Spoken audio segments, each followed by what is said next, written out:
welcome to my channel. If you don't know me yet, my name is Nadine. I am the owner of Nays Rustic Script. In this video, we're gonna work on an awesome project. I have a DTF machine. We're going to experiment and try to make a business sign for our space right here. At the moment, we have this one. We don't like it very much. So we're gonna try to see if we can actually press a DTF transfer on a piece of wood.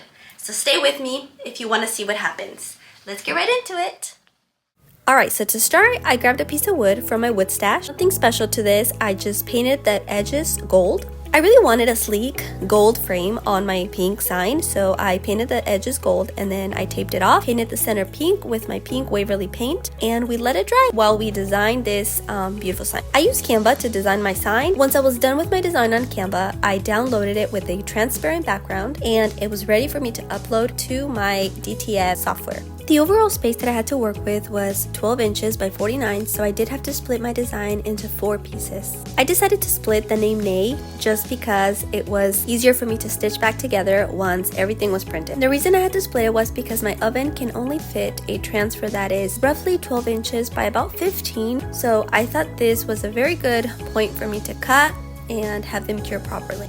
By the way, if you're wondering what table I am using to hold my DTF printer, I am using a white Barber with 9 drawers. This is a toolbox from my local Harbor Freight, and I absolutely love it. It works perfect for my setup. If you're new to my channel and still wondering what the heck is DTF printer, let me explain. DTF printing stands for direct to film transfer, and it basically consists of a special printer with special ink that prints on a special kind of paper. You add some powder adhesive to your prints, you cook them in an oven, and they're ready for your t-shirts. You can make them ahead of time and then put them on your t-shirts as you want. These are the most popular transfers that you will buy that are usually pressed onto clothing. So with all that being said, on this video, we're going to be putting it on wood. So that is why I'm so anxious to see how it turns out. If you've made it this far in this video, I want to thank you so much. Thank you for listening to me bark. I've been struggling with an awful cold and my voice definitely shows it.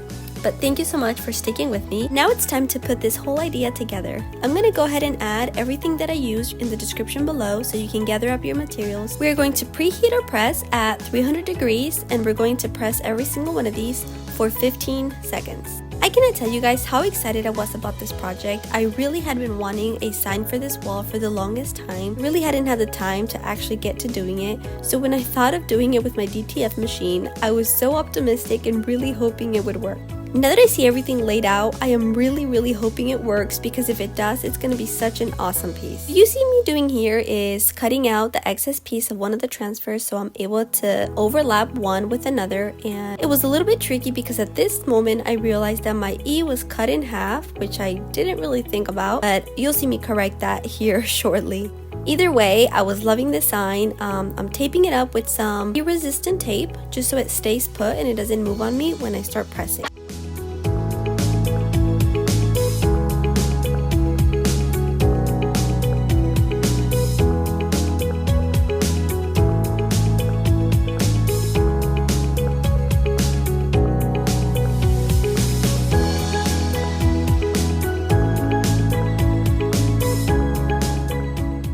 Now that I finally stitched up my 2 transfers, it's time to line it up. I used my sewing ruler to make sure that everything was centered because it was going to drive me nuts if it wasn't after I hung it up on my wall.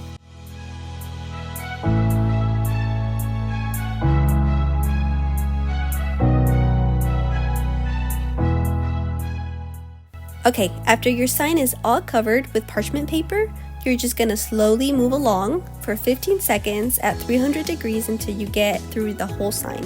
I think I went over it twice just to make sure that I got all of it, like the corners.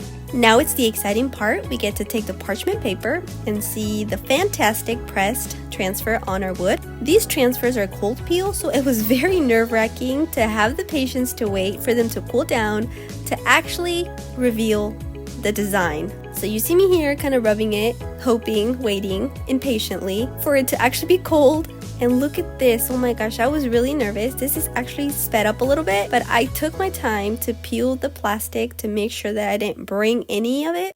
So right here, I'm just fixing my E that was chopped in half earlier. I had to wait, press everything first, and then go back and finish my E. One tip I am going to give you is don't put more pressure on your press, just let it do its thing. Right here I was adding more pressure thinking that would help. That actually does not. So just let your press do its thing. It doesn't need any extra pressure. These already come with some kind of weight that helps when you're pressing. I kind of messed up my E a little bit, but we can go back and fix it, so no worries. Here in my crafty shed, everything is fixable. Well, almost everything.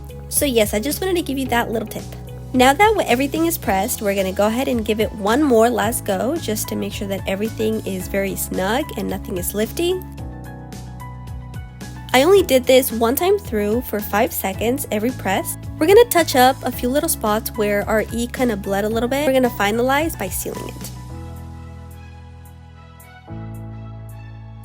I really love this water-based min wax furniture sealer that I use for literally every single project. Using the clear semi-gloss is going to give it an awesome sheen, and it's going to protect our piece. You can use a brush to apply the clear coat. To apply our top coat, you can go ahead and use a brush, but I prefer to use the roller. It's easier, faster, and it leaves 0 stroke marks. I have an old brush that I use to clean off all the dust before I start my rolling process. And I did do about 2 coats, letting my sign dry completely before each coat.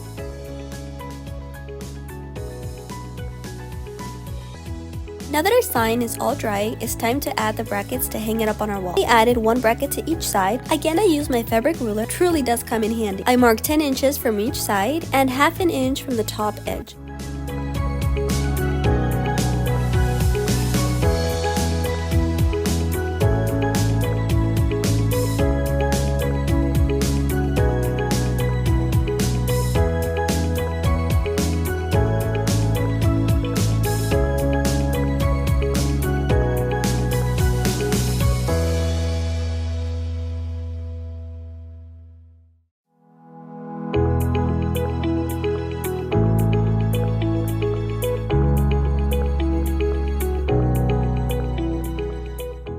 And here's a neat trick if you ever need to hang something on your wall. Put a piece of masking tape from side to side of my sign, and then with a pencil or something I marked where my screws needed to be. I did that, I grabbed my piece of tape and I put it on the wall to kind of see where my sign would fit, and I realized that there was no room with these lights, so it was time to let them go.